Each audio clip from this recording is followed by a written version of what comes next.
Thank you very much, dear leaders, your excellencies. Today I want to tell you about a day that has already passed and a day that must never come. On the night of March 4th, 2022, I received one of the most terrifying reports since the beginning of a full-scale Russian invasion against Ukraine. The report was about Russian tanks firing directly at the buildings of our Ukrainian nuclear power plant, the Zaporizhzhia nuclear power plant, the largest one in Europe, 6 nuclear reactors. The Russian army stormed this facility just as brutally as any other during this war, without thinking about the consequences, possibly disastrous. This was one of the most horrifying moments of the war, when no one could know how Russian strikes on the nuclear facility would end, and everyone in Ukraine was reminded of what Chernobyl means. Now, the Zaporizhzhia nuclear power plant remains occupied by Russian forces, unfortunately, and it's at risk of a nuclear incident. This is the major source of radiation danger in Europe, possibly in the world. That's why, in the peace formula I presented, the first point is about nuclear safety. In Ukraine, we know exactly what we are dealing with. And I want to thank you, the General Assembly members, for adopting a resolution in July this year on the safety of nuclear facilities in Ukraine.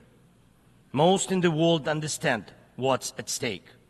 The General Assembly demanded that Russian return control of the Zaporizhzhia nuclear power plant to Ukraine.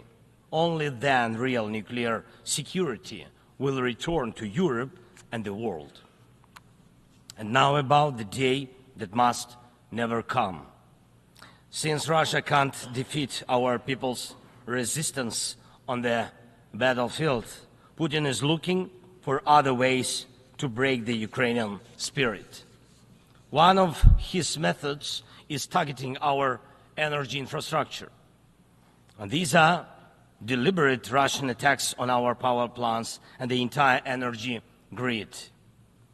As of today, Russia has destroyed all our thermal power plants and a large part of our hydroelectric capacity. This is how Putin is preparing for winter, hoping to torment millions of Ukrainians, ordinary families, women, children, ordinary towns, ordinary villages. Putin wants to leave them in the dark and cold this winter, forcing Ukraine to suffer and surrender. Just imagine, please, your country with 80% of its energy system gone, with such a destroyed part of the system. What kind of life would that be?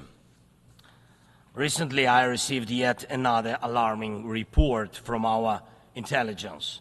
Now Putin does seem to be planning attacks on our nuclear power plants and their infrastructure, aiming to disconnect the plants from the power grid. With the help of satellites, by the way, ladies and gentlemen, satellites of other countries. Russia is getting images and detailed information about the infrastructure of our nuclear power plants.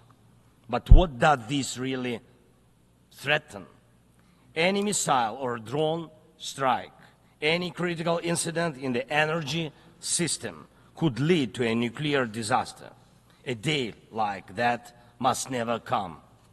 And Moscow needs to understand this, and this depends in part on your determination to put pressure on the aggressor. These are nuclear power plants. They must be safe.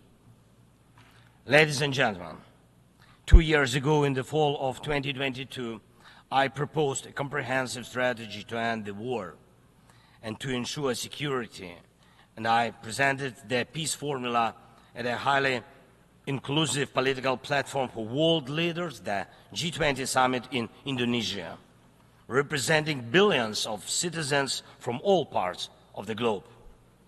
And it's important for us that all these people can understand us, understand that Ukraine wants to end this war more than anyone in the world. War always poses a threat to many.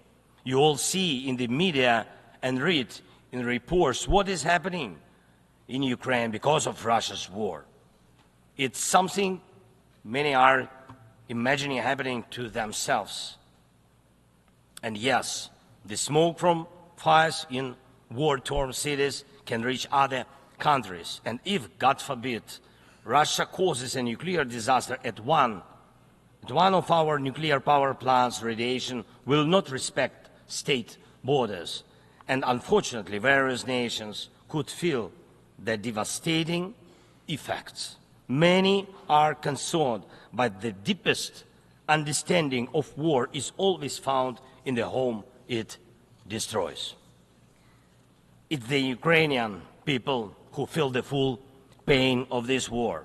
It's Ukrainian children who are learning to distinguish the sounds of different types of artillery and drones because of Russia's war. It's our people who are forcefully separated by occupation because Putin decided he could do whatever he wants.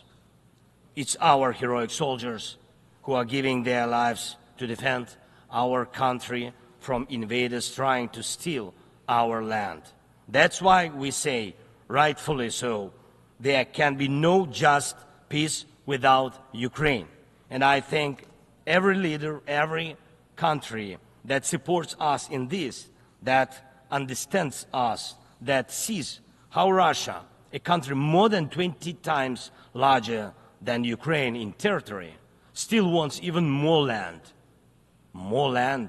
which is insane, and is seizing it day by day while wanting to destroy its neighbor. And Russia found very special bodies for that: North Korea and Iran, telling choice of friends. And now every neighbor of Russia in Europe and Central Asia feels that the war could come to them as well, and just think what kind of losses that would mean for the world. And I thank nearly 100 nations and international organizations that have supported the peace formula. It's truly a global community: Africa, Asia, Europe, Latin America, North America, the Pacific region, all united by the peace formula. And I am glad that the first peace summit was so reminding of the UN General Assembly. Everyone was equal. All nations that participated in the peace summit, large and small, no veto right, no blocking authority, those that have been independent for ages and those that have only recently gained independence, those that have gone through wars themselves, and those accustomed to peace, all were equal. That is what Russia hates the most and cannot control. That's why Russia says the peace formula doesn't suit it. Here at the UN, I've already met with leaders from India, Guatemala, Japan and Italy, Turkey and Finland, Canada, Paraguay, Slovenia, Germany and others, and my meetings will continue. These are different, absolutely, parts of the world and various political waves of life, but they share the same understanding. Peace is needed, and it must be a real, just peace. Unfortunately, at the UN, it's impossible to truly and fairly resolve matters of war and peace because too much depends in the Security Council on the veto power. When the aggressor exercises veto power, the UN is powerless to stop the war, but the peace formula can. Once again, there is no veto power in it. That's why it's the best opportunity for peace. Everyone is equal, and it's effective and comprehensive. When some propose alternatives, half-hearted settlement plans, so-called sets of principles. It not only ignores the interests and suffering of Ukrainians, who are affected by the war the most. It not only ignores reality, but also gives Putin the political space to continue the war and pressure the world to bring more nations under control. Any parallel or alternative attempts to seek peace are, in fact, efforts to achieve a lull instead of an end to the war. As a global initiative, the peace formula has already existed for 2 years, and maybe somebody wants a Nobel Prize for their political biography for frozen truths instead of real peace, but the only prizes Putin will give you in return are more suffering and disasters. We must restore nuclear safety. Energy must stop being used as a weapon. We must ensure food security. We need to bring home all our captured soldiers and civilians forcibly deported to Russia. We must uphold the UN Charter and guarantee our right, Ukraine's right to territorial integrity and sovereignty, just as we do for any other nation. We need to withdraw the Russian occupiers, which will bring an end to the hostilities in Ukraine, and we must hold those We need to withdraw the Russian occupiers, which will bring an end to the hostilities in Ukraine, and we must hold those responsible for war crimes accountable. We need to prevent ecocide and stop the destruction of nature caused by the war. And we must not allow a second or third phase of this Russian invasion. And we need to make it clear the war is over. This is the peace formula. What part of this could be unacceptable to anyone who upholds the UN Charter? If someone in the world seeks alternatives to any of these points or tries to ignore any of them, it likely means they themselves want to do a part of what Putin is doing. The point they ignore reveals the desire they're hiding. And when the Chinese-Brazilian duo tries to grow into a choir of voices, with someone in Europe, with someone in Africa saying something alternative to a full and just peace, the question arises, what is the true interest? Everyone must understand you will not boost your power at Ukraine's expense. And the world has already been through colonial wars and conspiracies of great powers at the expense of those who are smaller. Every country, including China, Brazil, European nations, African nations, Middle East, all understand why this must remain in the past. And Ukrainians will never accept why anyone in the world believes that such a brutal colonial past, which suits no one today, can be imposed on Ukraine now instead of a normal, peaceful life.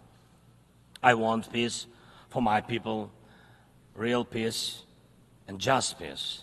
And I'm asking for your support from all nations of the world. We do not divide the world. I ask the same of you, do not divide the world. Be united nations. And that will bring us peace. Thank you. Slava Ukraini. On behalf of the Assembly, I wish to thank the President of Ukraine.